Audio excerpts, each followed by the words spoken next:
നക്ഷത്രങ്ങൾ തൂക്കിയിട്ട്, വൈദ്യുതി വിളക്കുകൾ തെളിയിച്ച്, കേക്കുകൾ മുറിച്ച്, പാട്ടുകൾ പാടി, നൃത്തങ്ങൾ ചെയ്ത്, സാന്താക്ലോസിന്റെ അകമ്പടിയോടുകൂടെ യേശുവിന്റെ ജന്മം കൊണ്ടാടിയതുകൊണ്ട് എന്താ കേരളത്തിനുണ്ടായത്? 53.7 കോടി രൂപയുടെ മദ്യം വിറ്റ് സർക്കാർ പണമുണ്ടാക്കി.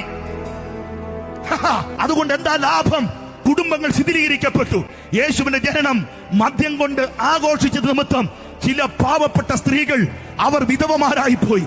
ചില അമ്മയപ്പന്മാർ ദുഃഖത്തിന്റെ പാതാളത്തിലേക്ക് മാറ്റപ്പെടേണ്ടതായിട്ട് വന്നു. കുഞ്ഞുങ്ങൾക്ക് അപ്പനെ നഷ്ടപ്പെട്ടു.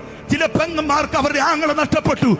എന്താ കാരണം? ആഘോഷത്തിന്റെ ഭാഗമായി മദ്യം കുടിച്ചതുകൊണ്ട്. അമ്മ മരിച്ചാലും, ഉണ്ണി പിറന്നാലും, വിഷു വന്നാലും, ക്രിസ്തുമസ് വന്നാലും, റമദാൻ വന്നാലും, ഉത്സവം നടന്നാലും, പള്ളിപ്പെരുന്നാൾ നടന്നാലും ഇവിടെ അത് സന്തോഷമാക്കുന്നത് മദ്യത്തിലാണെങ്കിൽ, ക്രൂശിക്കപ്പെട്ട ക്രിസ്തുവിനെ സ്വീകരിച്ച ഞങ്ങൾ അഭിമാന പുരുഷനെ വിളിച്ചു പറയുന്നു, ഞങ്ങളുടെ സമാധാനം